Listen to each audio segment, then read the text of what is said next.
जय हिंद साथियों, concept defence academy में आप सभी का स्वागत है। साथियों, आपको बता दूं, बिहार पुलिस चालक सिपाही पे जो नई भर्ती आई है, उस नई भर्ती को देखते हुए हम लोगों के द्वारा प्रत्येक रविवार के दिन 100 मेगा मॉक टेस्ट का आयोजन फ्री में करवाया जा रहा है। ऐसे स्थिति में आज 3 अगस्त के दिन हम लोगों के द्वारा पहला मेगा मॉक टेस्ट का आयोजन किया गया है, जिसके अंतर्गत हजारों अभ्यर्थियों ने पार्टिसिपेट करने का कार्य किया है। तो साथियों, आज के वीडियो में आज के पेपर का हम एनालिसिस करने वाले हैं कि किस प्रकार के प्रश्न पूछे गए हैं। साथ ही साथ आज के वीडियो में हम आपको ये भी बताने वाले हैं कि आपने टेस्ट दिया है तो आपका रैंकिंग क्या है, आपके कैटेगरी का क्या कट ऑफ जा रहा है। साथियों, आपको बता दूं, हम लोग सिर्फ टेस्ट ही लेने का कार्य नहीं करते हैं, टेस्ट के माध्यम से अभ्यर्थियों का परफॉर्मेंस का भी आकलन करने का कार्य करते हैं, क्योंकि इस टेस्ट में जो भी अभ्यर्थी पार्टिसिपेट करते हैं वो पूरे बिहार के 38 जिला से होते हैं और साथ ही साथ अदर स्टेट के भी अभ्यर्थी होते हैं। जब बड़े लेवल पे अभ्यर्थी जब पार्टिसिपेट करते हैं, उसमें आप टेस्ट देते हैं तो आपका क्या परफॉर्मेंस रह रहा है, ये हम लोग बताने का कार्य करते हैं। साथ ही साथ कैटेगरी वाइज कट ऑफ भी बताते हैं, मेल का क्या कट ऑफ जाएगा, फीमेल का क्या कट ऑफ जाएगा, एससी एसटी ईबीसी बीसी का क्या कट ऑफ रहेगा, ये भी हम लोग बताने का कार्य करते हैं। तो साथियों, आज के वीडियो में जो कट ऑफ है, रैंकिंग है, ये मैं वीडियो के लास्ट में क्या करूंगा, ऐड कर दूंगा। अभी 100 क्वेश्चन हम लोग देखेंगे और फिर क्वेश्चन को समझेंगे। जो अभ्यर्थी पहली बार वीडियो को देख रहे हैं, आप लोग वीडियो को शुरू से लेकर के लास्ट तक देखिएगा, ताकि आपको समझ में आए कि असल मायने में चल क्या रहा है और क्वेश्चन किस प्रकार से पूछे जाएंगे और आपको तैयारी किस प्रकार से करना होगा। इस वीडियो के माध्यम से आपको पता चल जाएगा। साथियों, आपको बता दूं कि हम लोग 100 मेगा मॉक टेस्ट का आयोजन करवा रहे हैं। 100 मेगा मॉक टेस्ट का आयोजन एप्लीकेशन पे करवा रहे हैं। फ्री टेस्ट संडे हम लोग कराने का कार्य कर रहे हैं। तो जो 100 मेगा मॉक टेस्ट है साथियों, अगर जो भी अभ्यर्थी लगाते हैं तो उनका परफॉर्मेंस अचानक से क्या हो जाएगा, बढ़ जाएगा। साथ ही साथ पूरा फुल सिलेबस भी हम लोग पढ़ाने का कार्य कर रहे हैं। वो सारा का सारा क्लास एप्लीकेशन पे चल रहा है। जो 299 का हम लोग का एप्लीकेशन पे क्लास चल रहा है साथियों, 299 प्राइस है, उसमें 100 मेगा मॉक टेस्ट और उसका एनालिसिस भी हम लोग कर रहे हैं और साप्ताहिक आपका 7 दिन का हम लोग रैंकिंग भी बताने का क्या कर रहे हैं, कार्य कर रहे हैं। 599 में जो कमजोर अभ्यर्थी हैं उनको पूरा कंप्लीट सिलेबस हम लोग पढ़ाने का कार्य कर रहे हैं। जिस प्रकार से सिलेबस सीएसबीसी ने डिजाइन किया है, उसी पूरे सिलेबस को हम लोग पढ़ाने का कार्य कर रहे हैं। हम आपको सिलेबस भी आज के वीडियो में दिखाएंगे कि हम लोग असल मायने में क्या चीज करवा रहे हैं। इसीलिए आप लोग वीडियो को शुरू से लेकर के लास्ट तक देखिएगा, ताकि सभी चीजें आपको क्या हो पाए, समझ में आ पाए। तो चलिए हम लोग आज के क्वेश्चन को एनालिसिस करते हैं। आज के क्वेश्चन का देखते हैं क्या क्वेश्चन पूछा गया है। साथियों, आज का जो ये सेट है, इस सेट में 2 प्रकार के क्वेश्चन है। एक क्वेश्चन है आपका 60 क्वेश्चन है जीके जीएस का, और जो 40 क्वेश्चन है मोटर व्हीकल से रिलेटेड है। तो जो 40 क्वेश्चन है मोटर व्हीकल से रिलेटेड, वो आपको 60 के बाद दिखाई देगा। बीच बीच में 1-2 क्वेश्चन आपको मोटर व्हीकल से रिलेटेड या यातायात से रिलेटेड आपको क्वेश्चन दिख जाएगा, लेकिन बल्क में जो सबसे ज्यादा जो 40 क्वेश्चन इकट्ठे दिखाई देगा, वो 60 के बाद आपको क्या होगा, दिखाई देगा। तो साथियों, हम इस दोनों क्वेश्चन का एनालिसिस करेंगे। जो 40 क्वेश्चन पूछे जा रहे हैं, उस 40 क्वेश्चन का जो एनालिसिस, जो तैयारी है, वो तैयारी आनंद सर के द्वारा करवाया जा रहा है। आपको बता दूं साथियों कि जो मशीन है, जो गाड़ी के पार्ट्स पुर्जे हैं, जो मोटर व्हीकल अधिनियम है, वो 40 क्वेश्चन पूछे जाएंगे और उस 40 क्वेश्चन का जो तैयारी करवा रहे हैं आईआईटी दिल्ली के जो फैकल्टी है, आईआईटी दिल्ली से पढ़े हुए एमटेक किए हुए जो टीचर है, इंजीनियर है, वो आपको टीचिंग कराने का कार्य कर रहे हैं, जो बहुत ही टॉप क्लास का पढ़ा रहे हैं। उनका डेमो का वीडियो यूट्यूब पर भी पड़ा हुआ है, आप लोग जाके देख लीजिएगा। तो 40 क्वेश्चन वो करवा रहे हैं। तो असल मायने में अगर एग्जैक्ट एनालिसिस करना है तो उनके द्वारा किया जाएगा, लेकिन फिलहाल में आज के वीडियो में जो भी क्वेश्चन है उसका एनालिसिस हम फटाफट करने वाले हैं। और 60 क्वेश्चन पूछे जाएंगे जीके जीएस का, तो जीके जीएस के क्वेश्चन का एनालिसिस वो हम करेंगे, है ना। तो चलिए स्टार्ट करते हैं। साथियों, आज के सेट में जो पहला क्वेश्चन पूछा गया है, ये पूछा गया है नीचे दिए गए रोड चिन्ह का अर्थ बताइए। साथियों, सांकेतिक चिन्ह से 3 या 4 क्वेश्चन पूछे जाएंगे, बहुत ज्यादा नहीं पूछे जाएंगे, है ना। तो ये जो क्वेश्चन है, इसका जो मतलब है, इसका मतलब क्या है इस चिन्ह का, तो मतलब हो जाएगा आगे क्या है, गति अवरोधक है। साथियों, आप लोग देखते होंगे, जाते होंगे रेलवे, कहीं पे रेलवे क्रॉसिंग आने वाला होता है तो उसके थोड़ा दूरी पहले पे 100 मीटर पहले, है ना, आप देखेंगे इस प्रकार से बना होता है गति अवरोधक। या फिर आप देखेंगे कहीं पे मार्केट आने वाला है, बड़ा बाजार आने वाला है, तो उसके पहले गति अवरोधक बनाया जाता है। या फिर कोई हाई सेंसिटिव एरिया है, तो हाई सेंसिटिव एरिया में यह गति अवरोधक क्या किया जाता है, बनाया जाता है। आप इसको देख करके कल्पना कर सकते हैं। तो इसका जो करेक्ट आंसर हो जाएगा वह हो जाएगा ऑप्शन नंबर डी, गति अवरोधक। साथियों, इसमें बहुत ही ज्यादा कंफ्यूजन भी होता है, तो इस कंफ्यूजन को आपको समझना होगा, ध्यान से चीजों को देखना होगा। यहां पे देखिए कह रहा है निम्नलिखित रोड चिन्ह क्या चीज को सूचित करता है। तो साथियों, यह जो चिन्ह सूचित करता है? इसका करेक्ट आंसर हो जाएगा, वह हो जाएगा बाएं रहना आपका क्या है, आवश्यक है। बाएं मुड़ना आवश्यक है ये नहीं होगा। बाएं मुड़ने के लिए होता तो इस प्रकार से चिन्ह बनाया होता कि आपको बाएं लेफ्ट टर्न लेना है। राइट टर्न लेने के लिए आपको इस तरह से चिन्ह बनाया होता है, आगे चलते रहें कंटिन्यू, आपको रुकना नहीं है, इस प्रकार से चिन्ह बनाए जाते हैं। इस प्रकार से जब बना दिया गया है इसका मतलब आप बाएं लेन में क्या रहिए, बने रहिए। तो इसका करेक्ट आंसर ऑप्शन नंबर क्या हो जाएगा, बी हो जाएगा। चलिएगा नेक्स्ट क्वेश्चन देखते हैं। अगला क्वेश्चन देखिए, कह रहा है कि बंगाल के विभाजन को रद्द किया गया। किसके द्वारा बंगाल के विभाजन को रद्द किया गया? ये जीएस का सवाल है, यहां से क्वेश्चन अक्सर पूछे जाते हैं। तो इसका करेक्ट आंसर हो जाएगा ऑप्शन नंबर बी, है ना। अब थोड़ा सा हम लोग बंगाल के विभाजन को समझेंगे कि बंगाल के विभाजन से तात्पर्य क्या है ना। इसे रद्द कब किया गया, रद्द करने के पीछे का उद्देश्य क्या था, ये सारा का सारा चीज हम लोग समझेंगे, क्योंकि यहां से एक क्वेश्चन क्या होते हैं अक्सर एग्जाम में आप देखेंगे पूछे जाते हैं। तो आइए हम लोग समझते हैं। साथियों सबसे पहले आपको बंगाल को समझना होगा कि बंगाल हम किसे कहते हैं। तो साथियों यहां पे देखिए, जो आधुनिक बिहार है, जो आधुनिक बिहार है, जो आधुनिक झारखंड है, और जो आधुनिक उड़ीसा है, जो आधुनिक पश्चिम बंगाल है, जो आधुनिक पश्चिम बंगाल है ना, आधुनिक पश्चिम बंगाल है, जो आधुनिक असम है, और आधुनिक जो बांग्लादेश है, ये सब मिला करके या सब मिल करके ये बनते थे पहले क्या चीज, पहले बनते थे बंगाल, है ना। और इस बंगाल का खासियत क्या था, इस बंगाल का खासियत था कि इधर आप देखेंगे हिंदू भी रहते थे और मुस्लिम भी रहते थे, अर्थात हिंदू और मुस्लिम बाहुल्य वाला ये क्या था, इलाका था। ऐसे स्थिति में अंग्रेजों ने फूट डालो और राज करो के नीति के अंतर्गत 1905 ईस्वी में बंगाल का विभाजन करते हैं, ताकि हिंदू और मुस्लिम की एकता को क्या किया जाए, कमजोर किया जाए। और इसी पॉलिसी के तहत बंगाल का विभाजन वो करते हैं। बंगाल का विभाजन कुछ इस प्रकार से करते हैं, जिसमें एक तरफ एक इलाके में आप देखेंगे हिंदू बहुसंख्यक में हो जाते हैं और हिंदू अल्पसंख्यक में हो जाते हैं, दूसरी तरफ मुस्लिम बहुसंख्यक में हो जाते हैं और हिंदू अल्पसंख्यक में हो जाते हैं। इस फैक्ट्स को समझिएगा, आपको कोई नहीं बताएगा।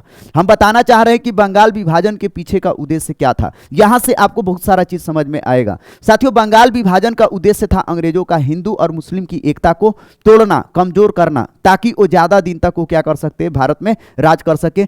इसी पॉलिसी के तहत अंग्रेजों ने बंगाल का विभाजन किया। बंगाल का विभाजन इस प्रकार से किया कि एक तरफ हिंदू को उन्होंने कर दिया बहुसंख्यक में और मुस्लिम को कर दिया अल्पसंख्यक में, और दूसरी तरफ मुस्लिम को कर दिए बहुसंख्यक में और हिंदू को कर दिए अल्पसंख्यक में। इससे हुआ क्या या इससे होता क्या, इस प्रकार से विभाजन करने से? साथियों इस प्रकार के विभाजन करने से यह हुआ कि जो बहुसंख्यक हिंदू है वह अल्पसंख्यक मुस्लिम को सताने लगा, और जो बहुसंख्यक मुस्लिम है वह अल्पसंख्यक हिंदू को क्या करने लगा, सताने लगा। ऐसे स्थिति में जब बहुसंख्यक हिंदू अल्पसंख्यक मुस्लिम को परेशान किया तो ये भाग के गया बहुसंख्यक मुस्लिम के पास, और जो अल्पसंख्यक हिंदू है जब ये परेशान हुआ तो ये बहुसंख्यक हिंदू के पास भाग करके गया। ऐसे स्थिति में ये जो दोनों बहुसंख्यक थे ये आपस में क्या होने लगे, लड़ने लगे, और अंग्रेज यही चाहते थे और यही उनका पॉलिसी भी था। और इसी के तहत 1905 ईस्वी में बंगाल का विभाजन करके भारत में फूट डालो और राज करो के नीति का बीजारोपण करते हैं,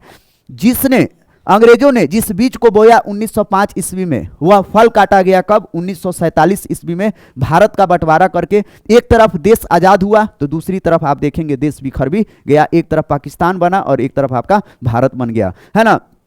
तो इसी बंगाल विभाजन को लेकर के आप देखेंगे उस समय के जो बुद्धिजीवी वर्ग के लोग थे या उस समय के जो नेता थे, उन सभी नेताओं ने आंदोलन करने का कार्य किया। और इसी दौरान आप देखेंगे 1905 ईस्वी में इसी बंगाल विभाजन को लेकर के बंग भंग आंदोलन का क्या होता है, बंग भंग आंदोलन का शुरुआत होता है, जिसे हम लोग स्वदेशी आंदोलन के भी नाम से जानते हैं। ये आप लोग याद रखिएगा, स्वदेशी आंदोलन इसी के विरोध में क्या हुआ था, शुरू हुआ था। अब एक चीज ध्यान दीजिएगा, जो बंगाल का विभाजन हुआ, इस बंगाल के विभाजन को फिर बाद में क्या कर दिया गया, रद्द कर दिया गया। रद्द कब किया गया साथियों, 1911 ईस्वी में बंगाल विभाजन को जब तृतीय दिल्ली दरबार लगा था, इसी तृतीय दिल्ली दरबार में बंगाल के विभाजन को क्या कर दिया गया, रद्द कर दिया गया। तो उस समय जो गवर्नर जनरल थे, है ना, उस समय जो गवर्नर जनरल थे वह आपको थे लॉर्ड हार्डिंग, है ना, लॉर्ड हार्डिंग थे। तो यही वाला सवाल पूछा है ना, बंगाल विभाजन किसके द्वारा रद्द किया गया, तो लॉर्ड हार्डिंग के द्वारा रद्द किया गया। बंगाल विभाजन हुआ किसके समय, है ना, तो यह सबसे ज्यादा पूछा जाता है। या उस समय गवर्नर जनरल कौन था, तो उस समय गवर्नर जनरल था लॉर्ड कर्जन, ये सबसे ज्यादा पूछा जाता है। ध्यान रखिएगा, दो सवाल सबसे ज्यादा पूछे जाते हैं। एक पूछा जाता है कि 1857 के क्रांति के समय, उस समय बंगाल का भारत का गवर्नर जनरल कौन था? 1857 के क्रांति के समय लॉर्ड कैनिंग, सबसे ज्यादा पूछा जाता है। उसी प्रकार से पूछा जाता है बंगाल के विभाजन के दौरान गवर्नर जनरल कौन था? तो वह आपका था लॉर्ड कर्जन। कौन था? Lord Curzon. रद्द किसने किया? तो रद्द किया लॉर्ड हार्डिंग ने। ये फैक्ट्स जरूर याद रखिएगा, यहां से क्वेश्चन पूछे जाते हैं। ये बहुत ही छोटा सा है और ठोस है। और एक चीज और ध्यान रखिएगा, 1905 में बंगाल का विभाजन, 1905 में स्वदेशी आंदोलन इसी के विरोध में, और इसके बाद से 1906 ईस्वी में मुस्लिम लीग का गठन होता है। यह भी याद रखिएगा क्योंकि यहां से अक्सर सवाल पूछे जाते हैं, ठीक ना। चलिएगा नेक्स्ट क्वेश्चन पे आते हैं साथियों। जहां समय देने लायक होगा हम समय आपको बिल्कुल ही देंगे, है ना। ड्राइविंग लाइसेंस को जारी रखने के लिए, है ना, कौन सक्षम है? तो ड्राइविंग लाइसेंस किसके द्वारा जारी किया जाता है, यह पूछा गया है। तो यहां पे हो जाएगा जिला या क्षेत्रीय परिवहन कार्यालय। ऑप्शन नंबर ए इसका क्या हो जाएगा? करेक्ट हो जाएगा। चलिए नेक्स्ट क्वेश्चन पे आते हैं। यहां पे देखिए, यहां पे कह रहा है कि एक बार जब आप सीखने वाला लाइसेंस प्राप्त कर लेते हैं तो यह कब तक वैलिड रहता है ना, या कब तक मान्य रहता है, यह सवाल पूछा गया है ना। तो साथियों यहाँ पे 1 साल 8 महीना 4 माह दे रहा है, 6 माह, तो इसका करेक्ट आंसर हो जाएगा 6 माह। इसको याद रखिएगा। सब मोटर व्हीकल अधिनियम में आनंद सर के द्वारा ये सब क्लास लिया जा रहा है, तो उनका क्लास आप लोग एप्लीकेशन पे देखिए। मैं बार बार कहता हूं आप लोग बैच ज्वाइन करिए, क्योंकि बैच सबसे सिंपल है। 299 का बैच है, 100 मेगा मॉक टेस्ट, और आपको क्या मिला है? एनालिसिस। साथ ही साथ 599 में पूरा कंप्लीट सिलेबस, है ना। तो वो आपके लिए क्या है? रामबाण है। कंप्लीट सिलेबस में ही 100 मेगा मॉक टेस्ट दे रहे हैं हम लोग। ध्यान से समझिएगा क्या क्या मिल रहा है यहां पे, समझ लीजिए। 599 में पूरा कंप्लीट सिलेबस, है ना। सिलेबस में आपका शामिल होगा क्या चीज साथियों? तो 60 क्वेश्चन जीएस का और 40 क्वेश्चन मोटर व्हीकल का भी हम लोग करवा रहे हैं, और साथ ही साथ आपको 100 टेस्ट भी हम लोग करवा रहे हैं, एनालिसिस करवा रहे हैं। दुनिया का या कह लीजिए भारत का सबसे सस्ता बैच हम लोग लॉन्च करने का कार्य किए हैं। और जो 299 का है, 299 में सिर्फ 100 मेगा मॉक टेस्ट और उसका हम लोग एनालिसिस देने का कार्य कर रहे हैं। तो ये आप लोग कर लीजिएगा। जीएस का क्या सिलेबस है, मोटर व्हीकल का क्या सिलेबस है, उसके रिगार्डिंग हम वीडियो बना दिए हैं, या कोशिश करेंगे आपको लास्ट में दिखा दें, है ना। चलिएगा, यहां पे कह रहा है यदि एक चक्कर में सीधे जा रहे हैं तो आपको क्या संकेत देना चाहिए, है ना। इस सवाल का सही जवाब देखिए क्या होगा। पहला कह रहा है प्रवेश पर कुछ भी नहीं, बाहर निकलने पर दाईं तरफ का संकेत। प्रवेश पर दाएं, बाहर निकलने पर कोई भी संकेत नहीं, है ना। प्रवेश पर कोई भी संकेत नहीं, बाहर निकलने पर बाईं तरफ संकेत। इसका करेक्ट आंसर हो जाएगा ऑप्शन नंबर सी, करेक्ट हो जाएगा, है ना। इसको आप लोग याद कर लीजिएगा। चलिए नेक्स्ट क्वेश्चन पे आते हैं। अगला क्वेश्चन देखिए क्या बोल रहा है। अगला क्वेश्चन कह रहा है कि जो शास्त्रीय किस राज्य की नृत्य है, सॉरी सत्रिय, है ना। हम मोबाइल में थोड़ा क्वेश्चन पढ़ेंगे, आंख पे चमक रहा है बोर्ड, है ना। कह रहा है क्या चीज कि जो, एक सेकेंड, कितना नंबर है, हाँ, सत्रिय किस राज्य की नृत्य शैली है? तो साथियों ये आपका सत्रिय असम का है। उसी प्रकार से जो बिहू है, बिहू भी कहाँ का है? असम का है। ये आप लोग याद रखिएगा, अक्सर पूछे जाते हैं। ये क्वेश्चन देखिए, क्वेश्चन नंबर 8 कह रहा है कि रैयतवाड़ी व्यवस्था किसने लागू की, है ना। तो साथियों जो रैयतवाड़ी व्यवस्था लागू किया था, ये आपका किया था थॉमस मुनरो ने। ऑप्शन नंबर सी करेक्ट हो जाएगा। जो अस्थाई बंदोबस्त था, अस्थाई बंदोबस्त, है ना, या इस्तेमारी बंदोबस्त, ये आपको किया था लॉर्ड कॉर्नवालिस ने। ध्यान से समझिएगा साथियों, आपको बता दूं यहां पे बहुत इंपॉर्टेंट चीज समझना है साथियों। 1757 ईस्वी में पलासी का युद्ध होता है। कब होता है? पलासी का युद्ध होता है। उसके बाद से 1764 में बक्सर का युद्ध होता है। 1764 में बक्सर का युद्ध होता है। दोनों युद्धों में अंग्रेजों को विजय मिलता है। बक्सर के युद्ध में भी, जो बक्सर का युद्ध था यह निर्णायक युद्ध था। इस युद्ध के बाद यह कंफर्म हो गया था कि अब अंग्रेजों को भारत में हराने वाला कोई नहीं है। और अंग्रेज जब बक्सर का युद्ध जीत जाते हैं तो 1765 ईस्वी में ये क्या करते हैं? इलाहाबाद की संधि करते हैं, या प्रयागराज की संधि करते हैं। तो साथियों जो इलाहाबाद की संधि होती है, इस इलाहाबाद की संधि के अंतर्गत अंग्रेजों को 3 जगहों से दीवानी वसूलने का अधिकार प्राप्त हो जाता है। एक है बंगाल, एक है बिहार, और एक है आपको उड़ीसा। ये 3 जगहों से, है ना, दीवानी वसूलने का अधिकार प्राप्त हो जाता है, अर्थात भूमि से लगान वसूलने का अधिकार क्या हो जाता है? प्राप्त हो जाता है। और आपको बता दूं, अंग्रेजों को जैसे ही ये अधिकार प्राप्त हो जाता है, वैसे ही अंग्रेज ये सोचते हैं कि भारत से किस प्रकार से ज़्यादा धन की उगाही की जाए, किस प्रकार से ज़्यादा कृषि से जो लगान है, लगान का वसूली किया जाए। तो इसी वसूली को लेकर के अंग्रेजों ने 3 तरीके लेकर के आए या 3 बंदोबस्त लेकर के आए। जो पहला बंदोबस्त था वह था आपका अस्थाई बंदोबस्त, जो बंगाल के क्षेत्रों में ये क्या था, लागू था, बिहार और बंगाल के क्षेत्रों में। दूसरा लेकर के आए जो आपका रैयतवाड़ी बंदोबस्त था, जो आपका मद्रास के क्षेत्र में, बंबई के क्षेत्र में ये क्या था, लागू था। और जो तीसरा बंदोबस्त था, तीसरा बंदोबस्त वह लेकर के आए महलवाड़ी क्षेत्र या महलवाड़ी बंदोबस्त, है ना, ये याद रखिएगा। तो ये जो महलवाड़ी बंदोबस्त लेकर के आए, आप देखेंगे ये पंजाब और उसके आसपास के क्षेत्रों में ये क्या थे, लागू थे। सबसे ज्यादा ये क्वेश्चन पूछा जाता है, इसको रटवा देंगे आप लोगों का, हिस्ट्री का क्लास चलेगा, आपको टेंशन नहीं लेना है बिल्कुल भी। अभी हम एनालिसिस कर रहे हैं तो जल्दी जल्दी छोटा छोटा इंपॉर्टेंट चीज हम बताने का कार्य कर रहे हैं। ये देखिए, कह रहा है बिहार के जगदीशपुर में विद्रोह के दमन का श्रेय किस ब्रिटिश अधिकारी को है। तो साथियों दमन का जो श्रेय जाता है वह टेलर व विंसेंट अय्यर को जाता है। ऑप्शन नंबर डी इसका क्या हो जाएगा, करेक्ट हो जाएगा। और ये हर एक एग्जाम में पूछा जाता है। ये 1857 का क्रांति आप लोग बिहार का जरूर याद रखिएगा। क्वेश्चन नंबर 10 देखिए क्या बोल रहा है। 10 नंबर क्वेश्चन ये कह रहा है कि मानव रक्त का पीएच मान कितना होता है ना, ये आपको बताना है। साथियों आपको बता दूं, कुछ तरल पदार्थ ऐसे होते हैं जो अम्लीय होते हैं और क्षारीय होते हैं। तो जो हम लोग का शरीर का ब्लड है ये तरल है, तो इसका गुण कैसा है, गुण कैसा है, ये क्वेश्चन पूछा है। वह जो गुण है वही कहलाता है पीएच मान, है ना। पीएच मान को सर्वप्रथम सोरेनसन नामक वैज्ञानिक ने इस पैमाने को तैयार किया था, जिस पैमाने के अंतर्गत, ध्यान से समझिएगा, जो पीएच स्केल पैमाना है, पीएच स्केल, इस पैमाने के द्वारा हम लोग किसी भी तरल पदार्थ का अम्लीयता और क्षारीयता का गुण का हम लोग पता लगा सकते हैं। और इस पैमाने को तैयार किया था सोरेनसन नामक वैज्ञानिक ने। और उसी पैमाने के अंतर्गत हम लोग ज्ञात किए कि जो हम लोग का ब्लड है, ब्लड का जो पीएच मान है वो 7.4 से 8 तक है। अर्थात सामान्य शब्दों में कहूं साथियों, तो जो पीएच स्केल है, पीएच स्केल ये बताता है ना, कि 7 के ऊपर, है ना, 7 के ऊपर अगर आप आगे जाते हैं 14 तक, है ना, तो तरल पदार्थ का क्षारीयता का गुण बढ़ेगा, क्षारीयता का गुण क्या होगा, बढ़ेगा, है ना।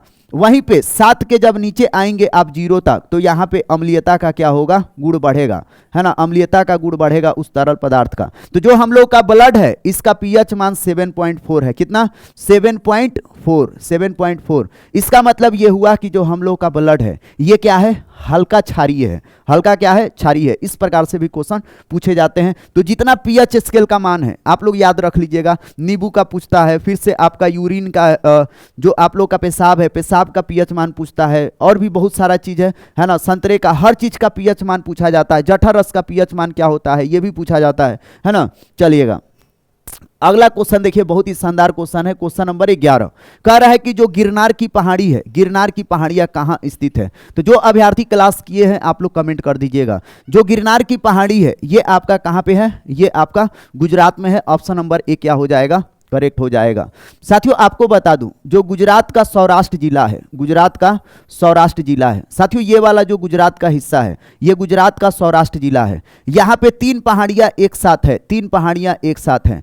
एक है बारदा की पहाड़ी, एक है बारदा की पहाड़ी, जब मैं माउंटेन पढ़ाया उस समय पढ़ाया था। दूसरी जो पहाड़ी है यह है गिर की पहाड़ी, और तीसरा है आपका मांडव की पहाड़ी। तो जो गिरनार की पहाड़ी है इसे ही हम लोग गिर की पहाड़ी भी कहते हैं। ये गुजरात के सौराष्ट्र जिला में स्थित है, और गिर की पहाड़ी पर ही एशियाई बब्बर शेर पाए जाते हैं। क्या पाए जाते हैं, एशियाई बब्बर शेर पाए जाते हैं। तो इस फैक्ट्स को भी आप लोग क्या करिएगा, याद रखिएगा, ठीक ना। चलिए नेक्स्ट क्वेश्चन पे आते हैं। अगला क्वेश्चन फटाफट थोड़ा सा करेंगे, समय लग जाएगा, है ना।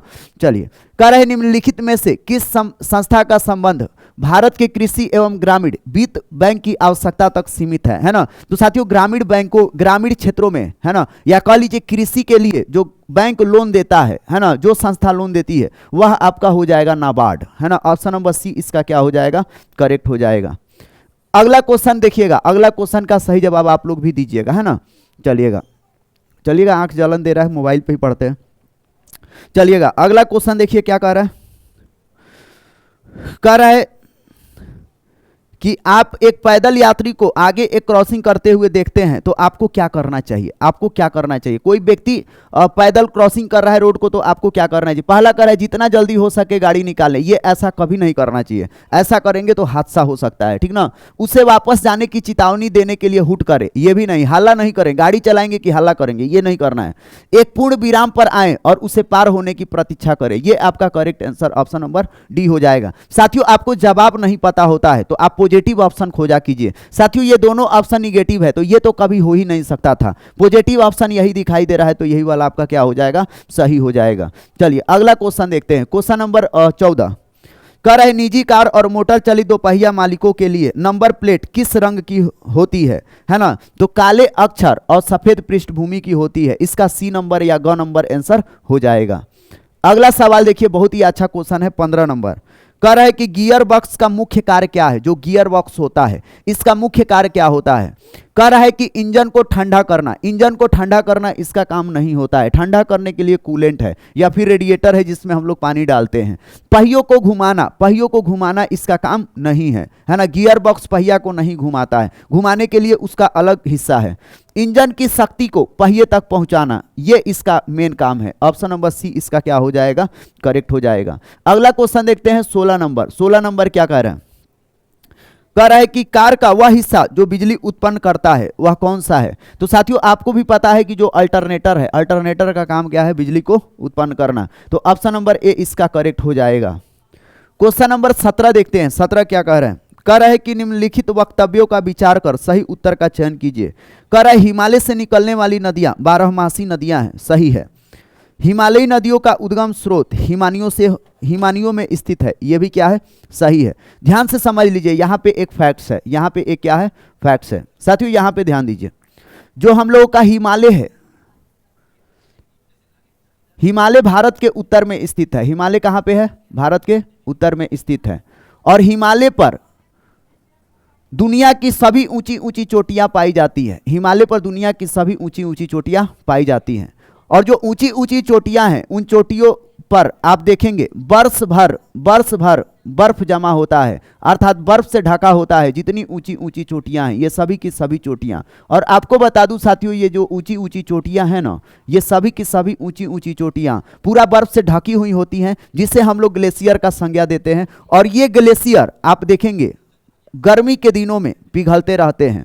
ऐसे स्थिति में साथियों इधर से जो भी नदियां निकलती हैं इन सभी की सभी नदियों में जल भरपूर भरा होता है। जल क्या होता है? भरपूर भरा होता है। या सामान्य शब्दों में कहूं साथियों, जो हिमालयी नदियां हैं, हिमालयी नदियां बारहमासी होती हैं। इसमें आप देखेंगे बर्फ के पिघलने की वजह से वर्ष भर इसमें क्या होता है, जल भरा होता है। वहीं पे जो प्रायद्वीपीय भारत की नदियां हैं, इधर दक्षिण भारत की नदियां, ये सूख जाती हैं क्योंकि दक्षिण भारत में कोई भी ग्लेशियर नहीं है। ग्लेशियर नहीं होने की वजह से इधर की नदियों को सिर्फ वर्षा से जल प्राप्त होता है, और वर्षा से जल प्राप्त होने की वजह से ये नदियां नदियां में वर्ष भर पानी नहीं रहता है, बरसात के दिन में ही रहता है ना। तो हिमालयी नदियों में यहाँ कथन कर रहा है हिमालय से निकलने वाली नदियां बारहमासी नदियां हैं, सही है ना, क्योंकि इससे वर्षा से भी जल प्राप्त हो रहा है और ग्लेशियर से भी जल क्या हो रहा है, प्राप्त हो रहा है। हिमालयी नदियों का उद्गम स्रोत हिमानियों में स्थित है, यह भी क्या है, सही है। और जो आपका तर्क है, ये तर्क कथन को क्या कर रहा है, प्रूफ भी कर रहा है। तो इसका ऑप्शन हो जाएगा ऑप्शन नंबर ए और आर दोनों सही है। आर जो है ए का क्या करता है, पुष्टि करता है। चलिएगा नेक्स्ट क्वेश्चन को देखते हैं।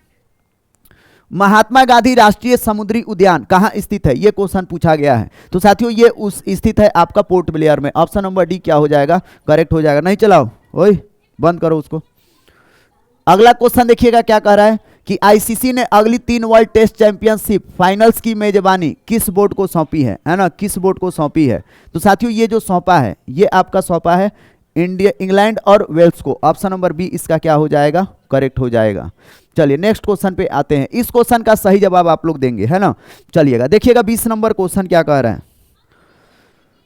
कह रहा है कि पौधे मिट्टी में घुले हुए नाइट्रोट को अवशोषित करते हैं तथा उन्हें परावर्तित कर देते हैं, है ना। किस में परावर्तित करते हैं, तो मुक्त नाइट्रोजन में। ऑप्शन नंबर ए इसका क्या हो जाएगा, करेक्ट हो जाएगा। चलिएगा अगला क्वेश्चन देखिए क्या कह रहा है। कह रहा है कि एक चालक का प्रतिरोध 440 ओम है, इसे 110 वोल्ट के स्रोत से थोड़ा जोड़ा जाए तो इसमें धारा प्रवाहित होगी, कितनी होगी। तो साथियों आपको भी पता है ओम के नियम से, आपको पता है V = होता है IR, है ना। जो वोल्टेज होता है ये आपका विद्युत धारा और जो प्रतिरोध है इसका क्या होता है, गुणनफल होता है। तो इसमें I का मान पूछा है और V और R का मान क्या कर दिया है, दे दिया है। तो साथियों V में R को हम क्या करेंगे, डिवाइड कर देंगे।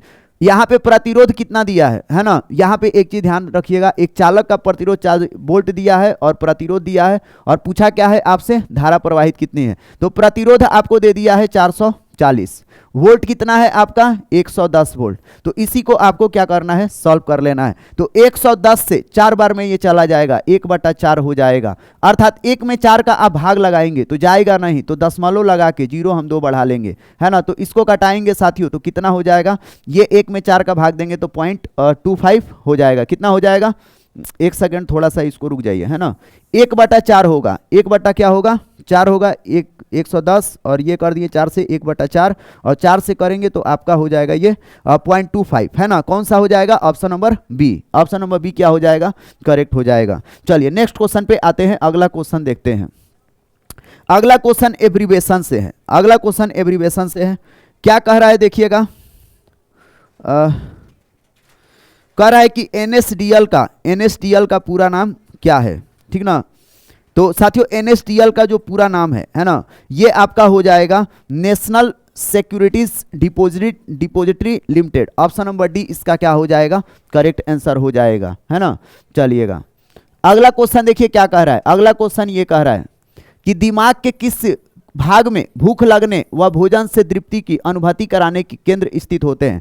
कह रहा है कि मस्तिष्क के किस भाग से हमें भूख का, प्यास का क्या होता है, एहसास होता है। तो साथियों जो हाइपोथैलेमस होता है, हाइपोथैलेमस या भूख और प्यास का क्या होता है, केंद्र होता है। इस फैक्ट्स को आप लोग क्या करिएगा, याद रखिएगा। भूख का, प्यास का, नफरत का, घृणा का, ये सब का सब एहसास दिलाता है हाइपोथैलेमस, है ना। जो थैलेमस होता है साथियों, थैलेमस ये ठंडा और गर्मी का क्या करता है, एहसास दिलाता है। इसको भी आप लोग याद रखिएगा, है ना, कि कोई वस्तु कितना ठंड है और कोई वस्तु कितना गर्म है, ये बताएगा थैलेमस, है ना। और जो टेम्परेचर को नियंत्रित करता है, शरीर के तापमान को, वो हाइपोथैलेमस करता है। इसको भी याद रखिएगा, है ना। चलिए अगला क्वेश्चन देखते हैं। अगला क्वेश्चन क्या कह रहा है, क्वेश्चन नंबर 24 देखिए क्या कह रहा है। कह रहा है क्या चीज कि भारत के किस राज्य में सर्वाधिक सिंचाई ट्यूबवेल द्वारा की जाती है। तो सर्वाधिक सिंचाई साथियों ट्यूबवेल द्वारा ये की जाती है उत्तर प्रदेश में। ऑप्शन नंबर सी इसका करेक्ट हो जाएगा। यह फैक्चुअल डेटा है, सबको पता है कि कौन सा विटामिन रक्त का थक्का बनाने के लिए आवश्यक है। तो जो विटामिन के है ये रक्त का थक्का जमाने के लिए आपको जाना जाता है। वहीं पे बता दूं साथियों विटामिन ए है, इसको याद रखिएगा। विटामिन ए की कमी से रतौंधी होता है, ये सबसे ज्यादा पूछा जाता है। इस फैक्ट्स को याद रखिएगा। विटामिन ए का रासायनिक नाम रेटिनॉल होता है। विटामिन डी की कमी से रिकेटस होता है, जिसे हम लोग सूखा रोग भी कहने का कार्य करते हैं। जो विटामिन के है इसके कमी से साथियों हीमोफीलिया हो जाता है, रक्त का थक्का आपका नहीं बनेगा। विटामिन सी की कमी से जो रोग होता है यह स्कर्वी रोग होता है। यह भी सबसे ज्यादा क्या किया जाता है, पूछा जाता है। सबका रासायनिक नाम आप लोग याद रखने का कार्य कीजिएगा। अगला क्वेश्चन देखिए क्या पूछा गया है। निम्नलिखित में से किस सिख गुरु ने गुरुमुखी लिपि का शुरुआत करा था, है ना। तो साथियों आपको बता दूं जो सिखों के 10 गुरु थे उसमें जो आपके गुरु अंगद देव थे, इन्होंने ही गुरुमुखी लिपि का इन्होंने क्या किया था, शुरुआत करा था। तो ऑप्शन नंबर ए क्या हो जाएगा, करेक्ट हो जाएगा। इसमें 2 नाम याद रखिएगा। एक याद रखिएगा गुरु अर्जुन देव। गुरु अर्जुन देव को, है ना, जहांगीर ने क्या किया था, फांसी पे लटकवा दिया था। वहीं पे जो गुरु गोविंद सिंह थे, है ना, गुरु गोविंद सिंह, इनका जन्म कहां पे हुआ था साथियों, तो बिहार के पटना में हुआ था। ये भी याद रखिएगा। जो गुरु नानक थे ये पहले सिख गुरु थे, इसको भी याद रखिएगा। और गुरु तेग बहादुर को, है ना, गुरु तेग बहादुर GTB को जो फांसी पे लटकवाया था वह लटकवाया था औरंगजेब, है ना। तो ये 4-5 नाम याद रखिए, मोटा मोटी याद रखेंगे। यही सब क्वेश्चन क्या किए जाते हैं, पूछे जाते हैं। अगला क्वेश्चन आज ये क्या पूछा गया है, चलिए इसको हम लोग पढ़ते हैं। क्या कह रहा है कि निम्नलिखित में से कौन सा संविधान संशोधन राष्ट्रपति को किसी भी मसले के पुनः विचार के लिए मंत्रिमंडल को भेजने के लिए शक्ति प्रदान करता है ना। साथियों जो 44वां संविधान संशोधन था यही क्या करता है, शक्ति प्रदान करता है। तो ऑप्शन नंबर डी इसका क्या हो जाएगा, करेक्ट हो जाएगा। चलिएगा अगला क्वेश्चन देखिए, कह रहा है कि ओजोन छिद्र से क्या तात्पर्य है। इसके बारे में हम आपको बताए थे साथियों, है ना, लास्ट टाइम जब एनालिसिस करा रहे थे, है ना। तो इसमें देखिए कह रहा है कि ओजोन परत में छेद, क्षोभ मंडल में ओजोन परत का कम होना, समताप मंडल में ओजोन परत की मोटाई से तात्पर्य है ना, ओजोन छिद्र से, है ना। साथियों आपको बता दूं कि जो हम लोगों का वायुमंडल का परत है, ध्यान से समझिएगा, ये हम लोगों का पृथ्वी है ना, ये पृथ्वी है।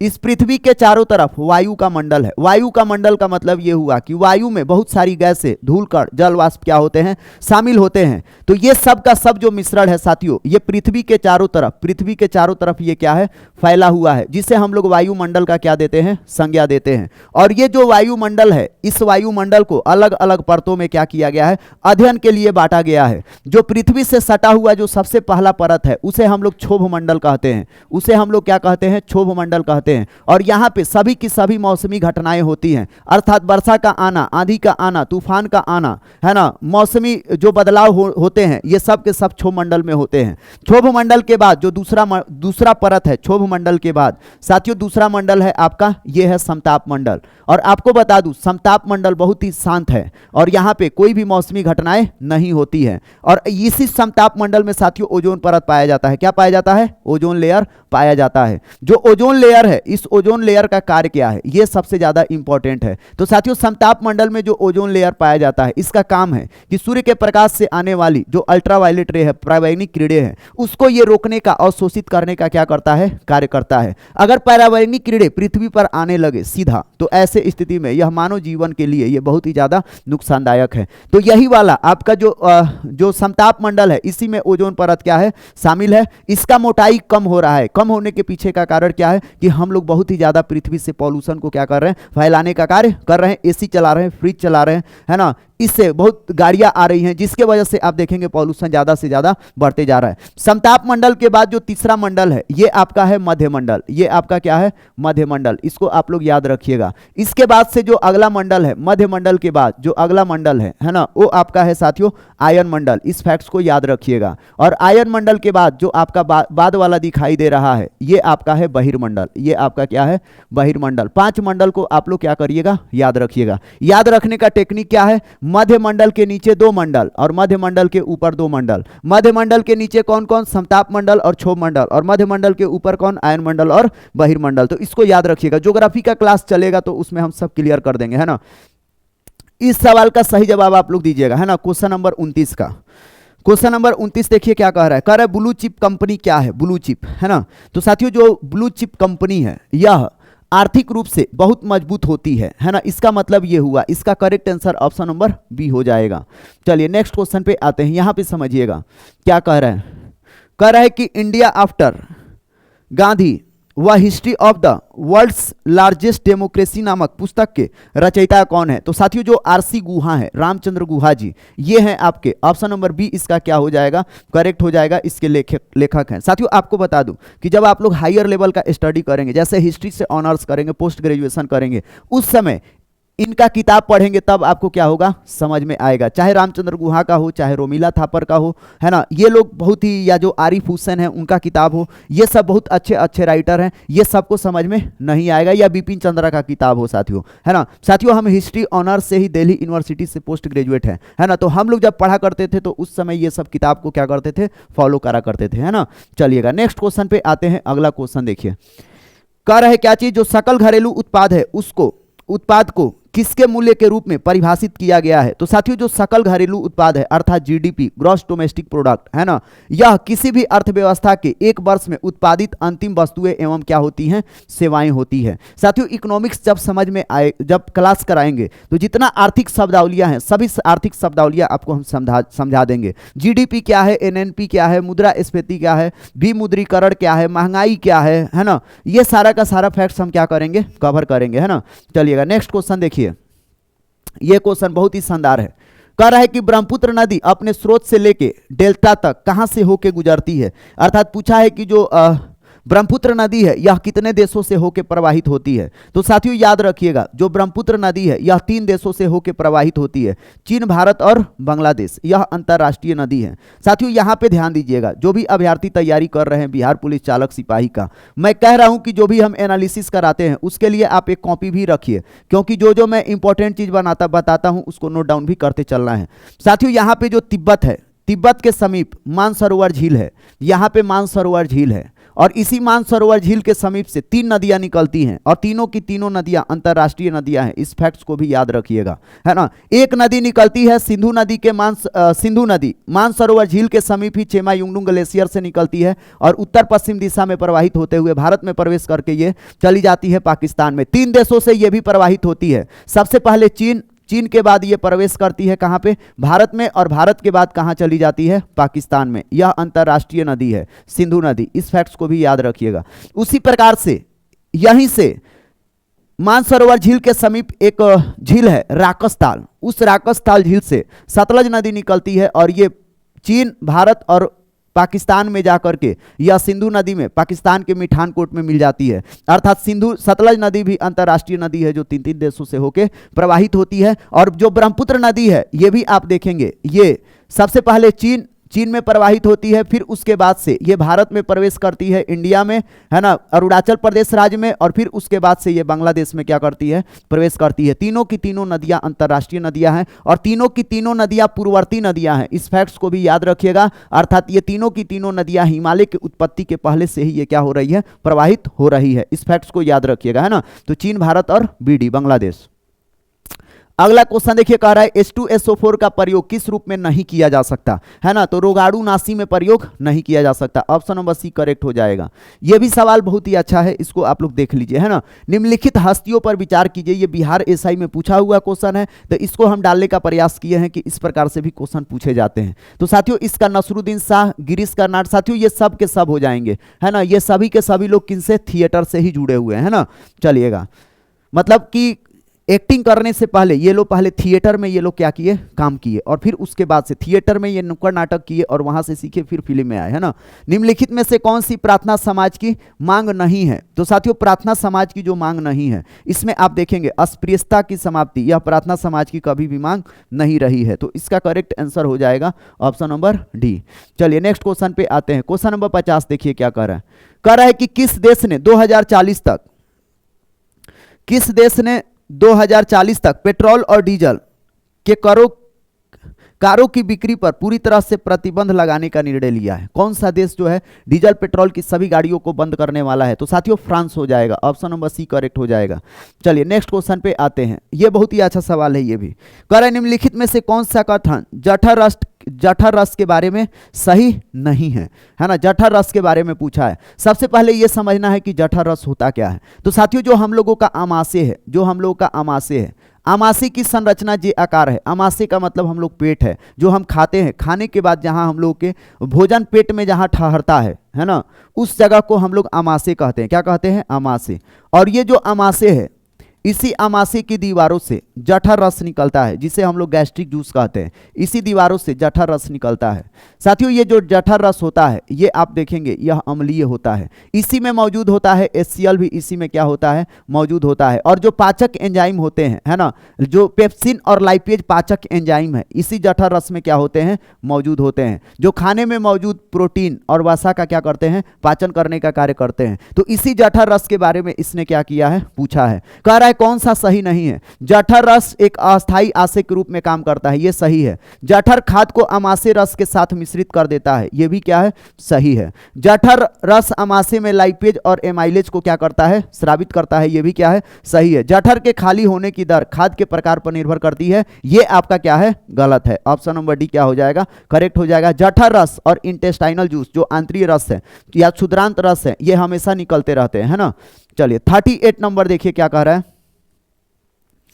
38 नंबर ये कह रहा है कि निम्नलिखित में से कौन सा एंटी डायूरेटिक हार्मोन है। तो एंटी डायूरेटिक जो हार्मोन है साथियों वो है वैसोप्रिन। ऑप्शन नंबर ए इसका क्या हो जाएगा, करेक्ट हो जाएगा। नेक्स्ट क्वेश्चन 39 पे आते हैं। कह रहा है कि निम्न में से कौन सा रसायन वोटिंग स्याही में प्रयोग होता है ना। जो वोटिंग होता है आप लोग देखते हैं चिन्ह लगता है ना, तो मिटता भी नहीं है जल्दी, 1 महीना लग जाता है उसको मिटने में, तो वह है आपका silver nitrate. Option number A correct हो जाएगा।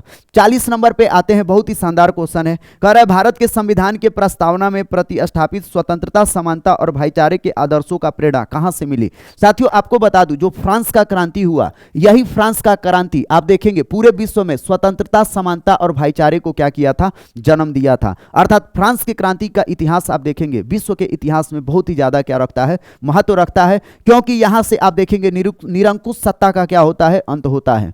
चलिएगा अगला देखिए क्या कह रहा है कि जो पंचायती भारत में पंचायती राज की त्रिस्तरीय व्यवस्था का अनुमोदन किस समिति के द्वारा किया गया था? तो साथियों ये किया गया था बलवंत राय मेहता समिति के द्वारा। ऑप्शन नंबर ए क्या हो जाएगा, करेक्ट हो जाएगा। अगला सवाल का जवाब देखिए, कह रहा है कि स्वतंत्रता का अधिकार संविधान के किस अनुच्छेदों में वर्णित है? तो साथियों ये आपका वर्णित है अनुच्छेद 19 से 22। 14 से 18 आपका समता का अधिकार आप देखेंगे समानता का अधिकार है, और 19 से 22 आपका क्या है, स्वतंत्रता का अधिकार है। और फिर आप देखेंगे 23 से 25 जो है साथियों ये आप लोगों का शोषण के विरुद्ध क्या है, अधिकार है। स्वतंत्रता, समानता और समानता, स्वतंत्रता और फिर आपका क्या है, शोषण, ये तीनों याद रखिएगा, है ना। उसके बाद से शिक्षा के संबंधी अधिकार है ना। मौलिक अधिकार आप लोग याद रखिएगा, जरूर सवाल पूछे जाते हैं। 43 नंबर देखिए क्या बोल रहा है, पौधों के किस भाग से कॉफी प्राप्त किया जाता है? तो साथियों पौधे के जो पुष्प भाग होते हैं वहां से क्या किया जाता है, कॉफी प्राप्त किया जाता है। 44 नंबर क्वेश्चन देखते हैं, बहुत ही अच्छा है। सॉरी, जो पौधे के जो बीज होते हैं, बीज से क्या किया जाता है, बीज से प्राप्त किया जाता है कॉफी, है ना। कॉफी के बारे में पूछा था, है ना, पौधे के किस भाग से। अगला सवाल देखिए 44 नंबर, जब राष्ट्रपति की मृत्यु, त्यागपत्र, पदच्युत या अन्य कारणों से कर्तव्य को निभा सकता है तो राष्ट्रपति कितने समय राष्ट्रपति कार्य कर सकता है? कहने का मतलब यह है कि जब राष्ट्रपति का पद खाली हो जाए तो ऐसे स्थिति में कार्यवाहक राष्ट्रपति के रूप में जो उपराष्ट्रपति है कितना दिनों तक कार्य कर सकता है? तो साथियों अधिकतम 6 माह तक, है ना। 6 माह के अंदर चुनाव करा लेना होगा, अर्थात जो अगले राष्ट्रपति है उनको चुन लेना होगा, 6 माह से ज्यादा नहीं। अगला सवाल देखिए क्या कह रहा है, लोकसभा का उसके कार्यकाल की समाप्ति के पूर्व भी भंग किया जा सकता है ना। जो लोकसभा का कार्यकाल है ना, उसके कार्यकाल के समाप्ति के पहले किस प्रकार से भंग किया जा सकता है? तो राष्ट्रपति द्वारा मंत्रिपरिषद के सलाह पर।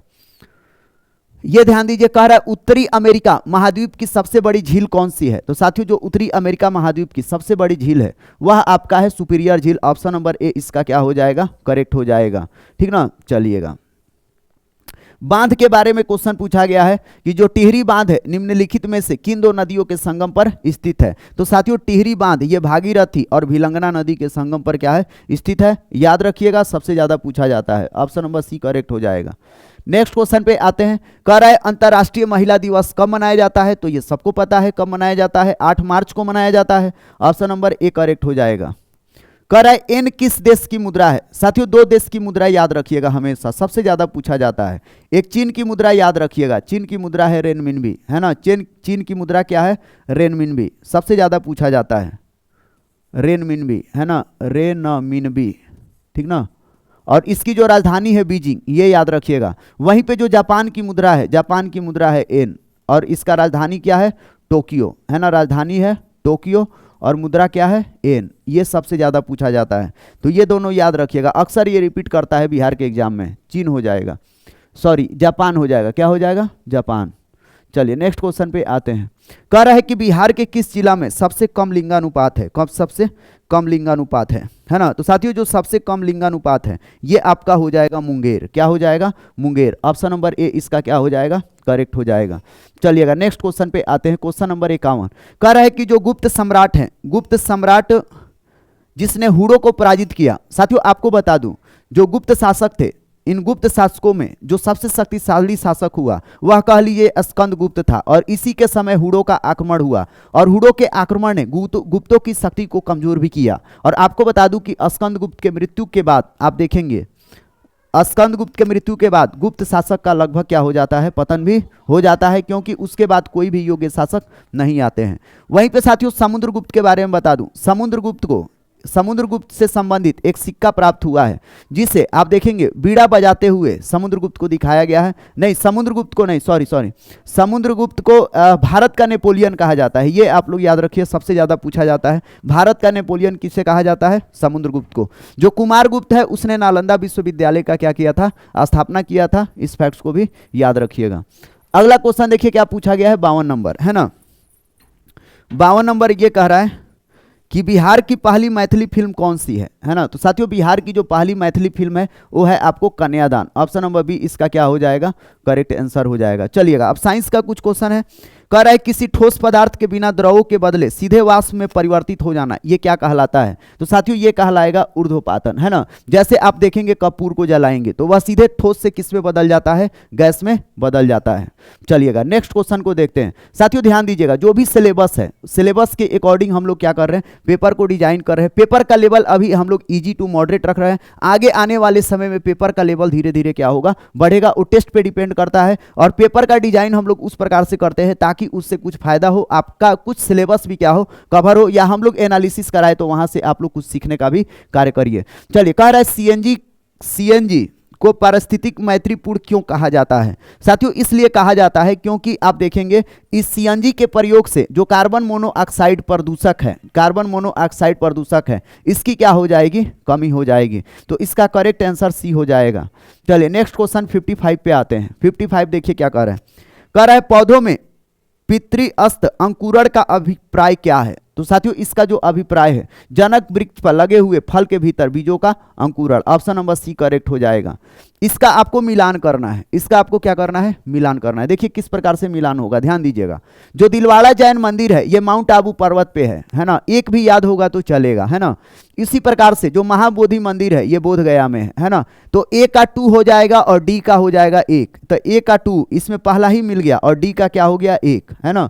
तो ये वाला तो होता नहीं, ये दोनों काट देते, या तो ए या तो डी। तो ऑप्शन नंबर डी इसका क्या हो जाएगा? करेक्ट आंसर हो जाएगा। चलिए नेक्स्ट क्वेश्चन पे आते हैं। अगला क्वेश्चन देखिए क्या कह रहा है ना।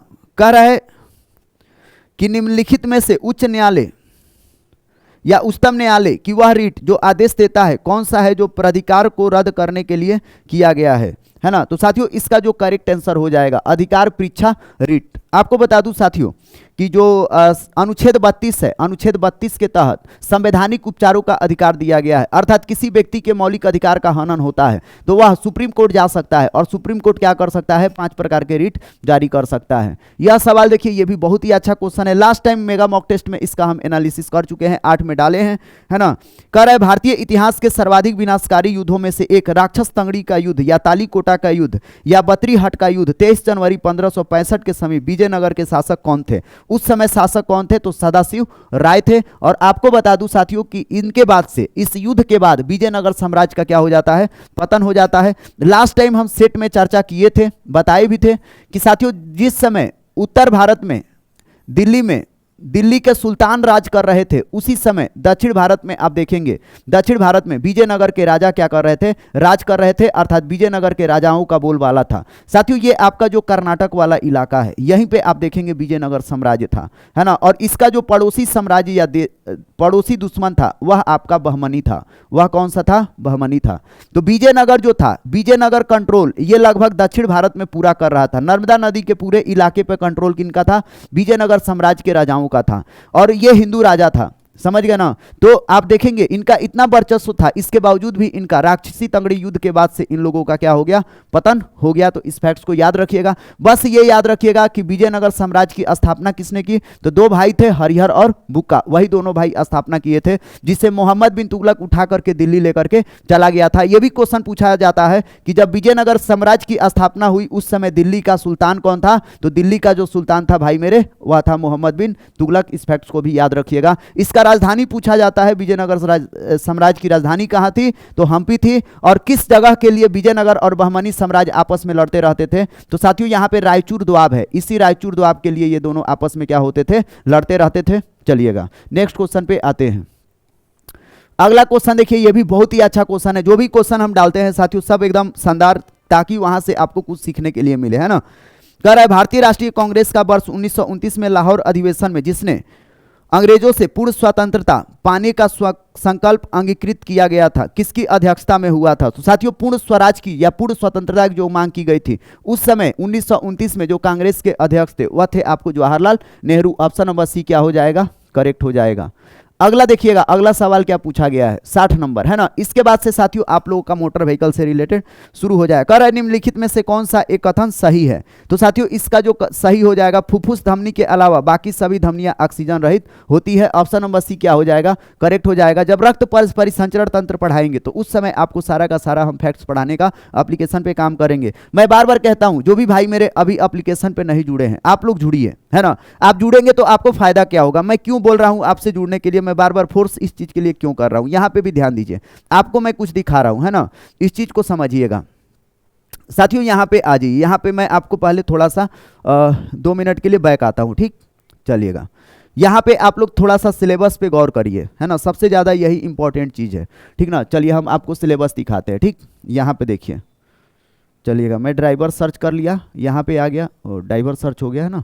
चलिएगा, ड्राइवर है, चलिएगा, ड्राइवर से रिलेटेड हम लोग का जो सिलेबस है ना, ड्राइवर, इसको थोड़ा सा ऐसे करते हैं, ठीक। चलिए ये देख लीजिए, ड्राइवर का मैं आपको पहले सिलेबस दिखा देता हूं, तब आपको समझ में आएगा। देखिएगा, जीएस का इतना सारा पोर्शन हम लोग सिलेबस में क्या कर रहे हैं, कवर कर रहे हैं। आप कल्पना कीजिए कि अगर आप इतना पढ़ लेंगे तो क्या आपका रिजल्ट नहीं होगा, 100%।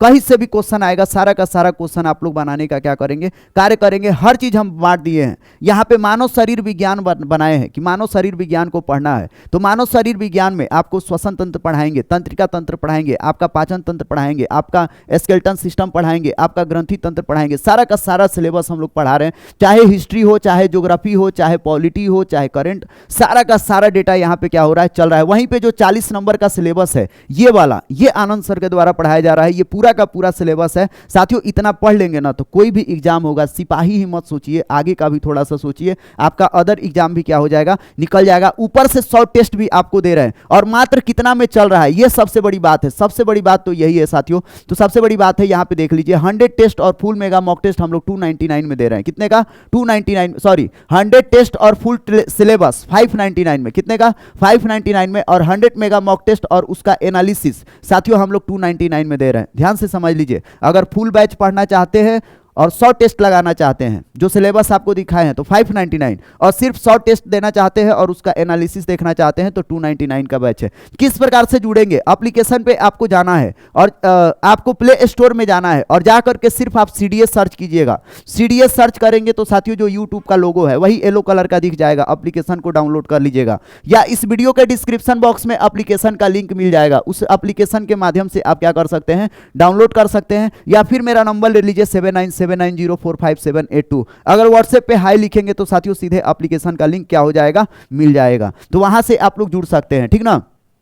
चलिएगा, अब हम आते हैं यहाँ पे अगला क्वेश्चन जो मोटर व्हीकल एक्ट्स वाला है ना। ये असल में साथियों ये आनंद सर का पोर्शन है, लेकिन मैं इसको अभी एनालिसिस करा दे रहा हूँ, वो अभी अवेलेबल नहीं है, तो ताकि आप आगे बढ़ पाइए। आप लोग इसका आंसर देख लीजिए, मैं कोशिश करूंगा जो बताने वाला है मैं बताऊंगा, है ना, बाकी का चीज़ आगे मैं निकाल दूंगा, है ना। चलिएगा, यहाँ पे देखिए क्या क्वेश्चन आया है। क्वेश्चन ये पूछा गया है कि निम्नलिखित में से किस तीसरे पक्ष के जोखिम के विरुद्ध बीमा प्रमाण पत्र की आवश्यकता प्राप्त होती है। तो साथियों इसमें जो होता है आंसर आपका हो जाएगा उपरोक्त सभी। ऑप्शन नंबर डी इसका क्या हो जाएगा, करेक्ट हो जाएगा। चलिए नेक्स्ट क्वेश्चन पे आते हैं, क्वेश्चन नंबर 67। कह रहा है चमकती लाल बत्ती का मतलब क्या है। तो चमकती लाल बत्ती का मतलब क्या है, ये कॉमन सेंस है, कोई भी बता सकता है ना, कि वाहन रोके, वाहन क्या करे, रोके। जैसे ही रेड लाइट दिखता है आपको रोकने का क्या होता है, वो मतलब होता है, चिन्ह होता है, ठीक ना। हरी बत्ती का मतलब होता है क्या चीज, कि हरी बत्ती जब जलेगा तब बढ़ना है ना। पीला बत्ती रहेगा तो गाड़ी क्या करना है, धीरा करना है, या फिर पीला बत्ती पर आप चलने के लिए क्या रहिए, तैयार रहिए। अगला क्वेश्चन देखिए क्या कह रहा है। कह रहा है कि अनापत्ति प्रमाण पत्र किस धारा के अंतर्गत प्रदान किया जाता है। तो धारा 48 के अंतर्गत। ऑप्शन नंबर डी इसका क्या हो जाएगा, करेक्ट हो जाएगा। 64 नंबर पे आते हैं। कह रहा है कि बिना बीमा वाले वाहन चलाने के क्या परिणाम होते हैं। तो साथियों अगर बिना इंश्योरेंस का आप गाड़ी चला रहे हैं तो आपको 3 महीने तक की सजा और 1000 रुपये तक का, या दोनों का क्या है, प्रावधान है। इस फैक्ट्स को याद रखिए साथियों। हमको लगता है कि चालक सिपाही का तैयारी सिर्फ इसलिए नहीं करना है कि नौकरी लेना चाहिए, हमें तो लगता है कि इसलिए भी जानना चाहिए या पढ़ना चाहिए ताकि आपको नॉलेज हो जाए, है ना, इन सब चीज़ों के बारे में। चलिए 65 नंबर देखिए क्वेश्चन क्या कह रहा है।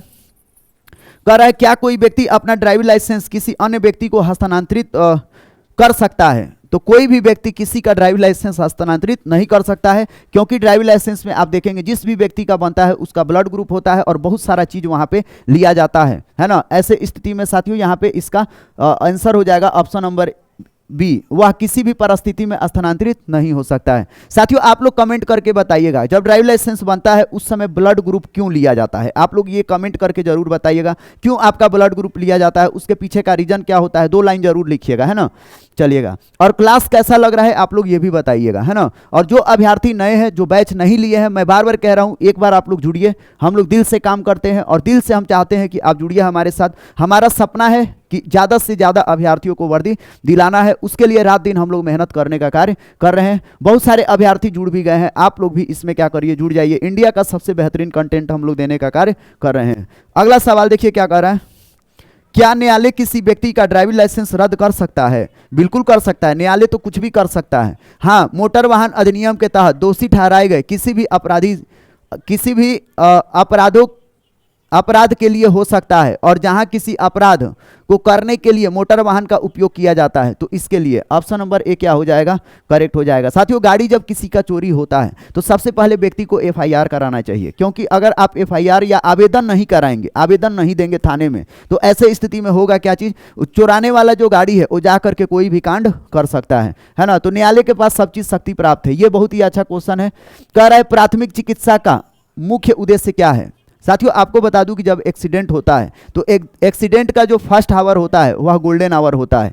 तो प्राथमिक चिकित्सा का जो मुख्य उद्देश्य होता है घायल व्यक्ति को और बुरी स्थिति में जाने से रोकना। ऑप्शन नंबर बी इसका क्या हो जाएगा, करेक्ट हो जाएगा।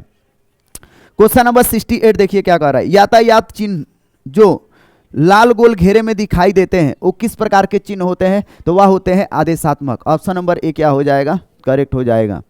अगला क्वेश्चन देखिए क्या कह रहा है कि कौन सा बीमा कवरेज वाहन चोरी, प्राकृतिक आपदा या बर्बरता से बचाता है ना। कौन सा बीमा है जो आपको चोरी और प्राकृतिक आपदा की बर्बरता से बचाता है? तो व्यापक कवरेज बीमा। ऑप्शन नंबर बी इसका करेक्ट हो जाएगा। अगला क्वेश्चन देखिए क्या कह रहा है कि स्वचालित परीक्षण स्टेशन के माध्यम से फिटनेस प्रमाण पत्र निर्धारित किया गया, कब से किया गया? तो 2024 से, 1 अक्टूबर 2024 से। ऑप्शन नंबर सी करेक्ट हो जाएगा। अगला सवाल देखिए 71 कह रहा है क्या चीज कि जब आप सड़क पर गाड़ी चला देते हैं, आपके सामने वाला चालक निम्नलिखित संकेत देता है, तो उस संकेत का क्या अर्थ है? इसका मतलब हो गया कि वह गाड़ी रोकना चाहता है। वह गाड़ी क्या करना चाहता है, रोकना चाहता है। तो ऑप्शन नंबर सी क्या हो जाएगा, करेक्ट हो जाएगा। नेक्स्ट क्वेश्चन पे आ जाइए। स्वर्णिम घंटे शब्द, घंटे पद किससे संबंधित है? मैं गोल्डन आवर के बारे में अभी चर्चा किया था, उसी का हिंदी दे दिया है ना। कह रहा है कि स्वर्णिम घंटे के पद किससे संबंधित है? तो साथियों दुर्घटना के बाद का समय, अगर किसी का एक्सीडेंट हो जाता है तो जो फर्स्ट आवर होता है एक्सीडेंट का, वही गोल्डन आवर कहा जाता है, क्योंकि उस फर्स्ट आवर में जो भी एक्सीडेंट या पीड़ित है उसका जान क्या किया जा सकता है, बचाया जा सकता है, अगर सही समय पर उसे हॉस्पिटल क्या किया जाए, पहुंचा दिया जाए। तो ऑप्शन नंबर डी करेक्ट हो जाएगा। 73 देखते हैं, 73 क्या कर रहे हैं। कह रहा है कि एक चौराहे पर ट्रैफिक पुलिस द्वारा निम्न संकेत दिया जाता है, इसका अर्थ क्या है? ट्रैफिक पुलिस द्वारा निम्न संकेत दिया जाता है, इसका अर्थ क्या है ना। तो साथियों इसका तो संकेत लग रहा है छूट गया है क्या, है ना। चलिएगा इसका सी आंसर होगा, आप लोग लगा लीजिएगा, है ना। उसके सामने या पीछे सी नंबर ऑप्शन हो जाएगा, है ना। क्वेश्चन नंबर 74 देखिए क्या कह रहा है। साल तक की आयु वाले ट्रांसपोर्ट वाहनों के फिटनेस प्रमाण पत्र कितने दिन के लिए वैध होते हैं? तो 2 साल के लिए, है ना। 8 साल तक की आयु वाले ट्रांसपोर्ट वाहनों के, है ना, फिटनेस प्रमाण पत्र कितने साल के लिए? तो 2 साल के लिए वैध होते हैं। ऑप्शन नंबर बी करेक्ट हो जाएगा। चलिए 75 है, थोड़ा जल्दी करेंगे फटाफट, है ना। अगला एनालिसिस ये सब आनंद सर के द्वारा किया जाएगा, है ना। चलिएगा क्या कह रहा है, ध्यान से समझिएगा। जब आप एक ट्रैफिक लाइट चौराहे पर पहुंचते हैं तो हरे रंग की रोशनी एम्बर में बदलती है, तो आपको क्या करना चाहिए? तो ध्यान दें, यदि आपने सामने रुकी लाइन से पहले ही पार कर ली है तो चौराहा सावधानी पूर्वक क्या करें, पार करें। ऑप्शन नंबर डी इसका क्या हो जाएगा, करेक्ट हो जाएगा। स्वर्णिम चतुर्भुज योजना से संबंध क्या है? तो स्वर्णिम चतुर्भुज योजना के अंतर्गत साथियों 4 मेट्रोपॉलिटन शहरों को जोड़ा गया था। दिल्ली को मुंबई से, मुंबई को चेन्नई से, चेन्नई को कलकत्ता से और कलकत्ता को दिल्ली से, है ना। दिल्ली को मुंबई से, मुंबई को चेन्नई से, चेन्नई से कोलकाता को, और कोलकाता से किसको जोड़ा गया था साथियों? दिल्ली को, है ना। चलिए 77 देखिए क्या बोल रहा है। कह रहा है जब आप एक ट्रैफिक लाइट चौराहे पर पहुंचते हैं तो हरे रंग की रोशनी एम्बर में बदल जाती है। सेम क्वेश्चन आ गया क्या? नहीं सॉरी। अनुच्छेद 194 के अनुसार एक अग्निशामक टेंडर एम्बुलेंस आपातकालीन वाहन का रास्ता न देने के कारण कितना जुर्माना देना पड़ सकता है? तो 10,000 रुपये का। ऑप्शन नंबर सी क्या हो जाएगा? करेक्ट हो जाएगा। अगला सवाल देखिए, अगला सवाल क्या कह रहा है कि नवीनतम आधुनिक कार्य में क्या प्रदान की जाती है? तो साथियों जो भी नई नई गाड़ियां होती हैं उसका खासियत होता है कि उन नई गाड़ियों में डिस्क ब्रेक लगा होता है। ऑप्शन नंबर बी ए क्या हो जाएगा? करेक्ट हो जाएगा। 79 देखिए क्या कह रहा है। कह रहा है जब आप मोटर मार्ग पर गाड़ी चला रहे होते हैं तो खतरे के कारण आपको तुरंत गति धीमी करनी पड़ती है, तुम्हें क्या करना चाहिए? है ना, तो करना क्या चाहिए? अपनी खतरनाक लाइट चालू करे और रुके, है ना। ऑप्शन नंबर बी क्या हो जाएगा? करेक्ट हो जाएगा। अगला देखिए, कह रहा है जो ट्रेलर होते हैं, ट्रेलर का पंजीकरण चिन्ह ट्रेलर के किस तरफ प्रदर्शित किया जाता है ना, ट्रेलर, तो उसका प्रदर्शित किया जाता है पार्श्व की तरफ। ऑप्शन नंबर ए क्या हो जाएगा? करेक्ट हो जाएगा।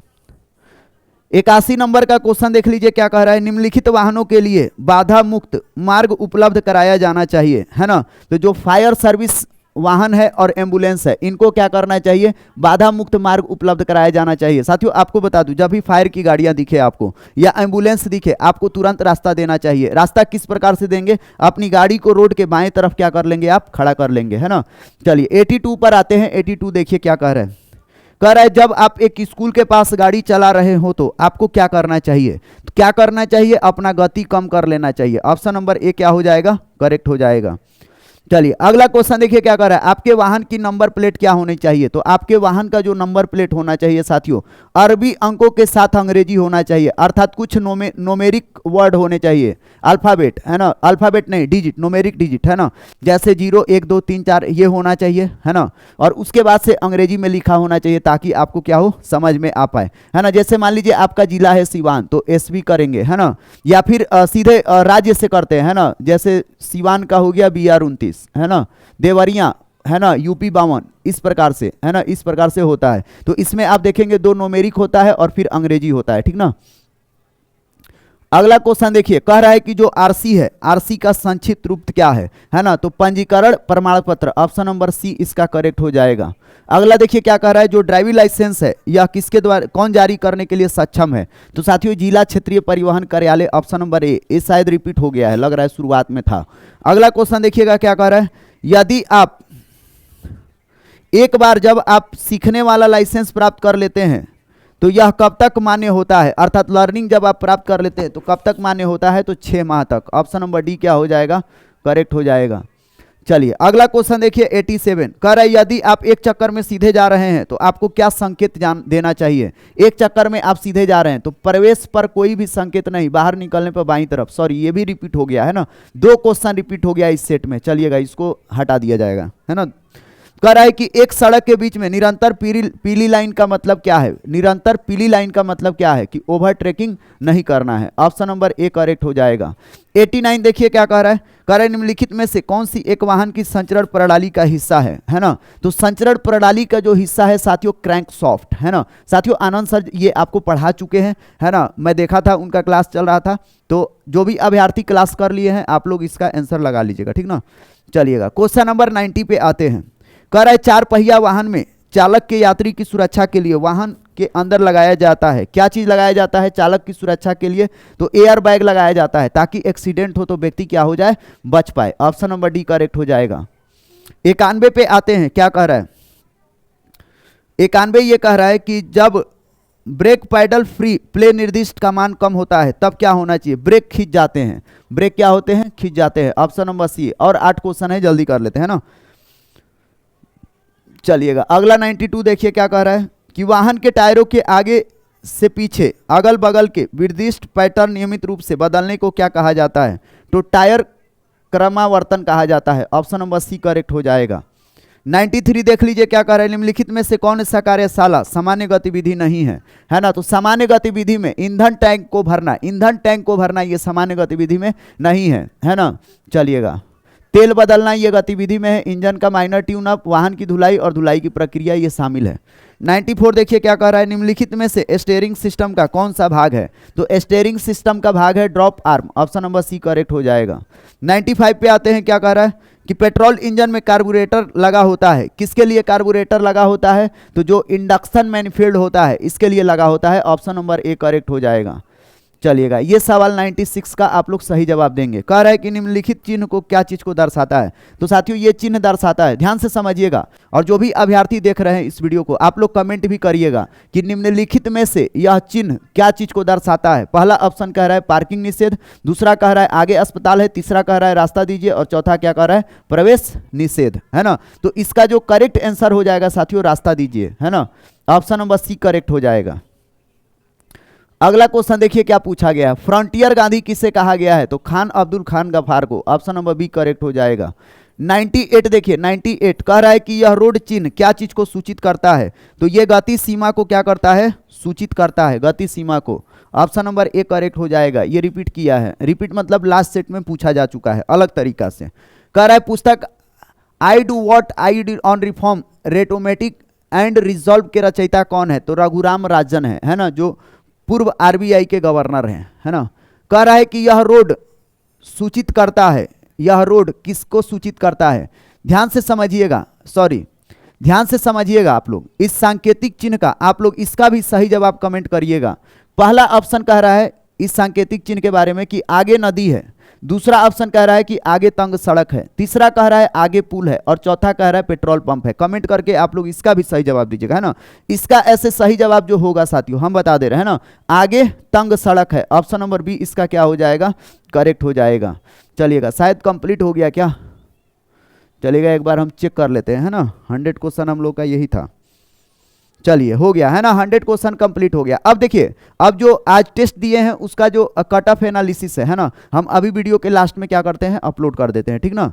तो चलिएगा साथियों, आज के टेस्ट का हम लोग देख लेते हैं क्या रैंकिंग है। आपको मैं बोला था कि लास्ट में ऐड कर दूंगा वीडियो को, तो साथियों यहाँ पे हम लोग देख लेते हैं। अभी टेस्ट चल ही रहा है, लेकिन अभी तक 7 बजे तक जो अभ्यर्थी टेस्ट दिए हैं उनका हम टोटल रैंकिंग बता देते हैं।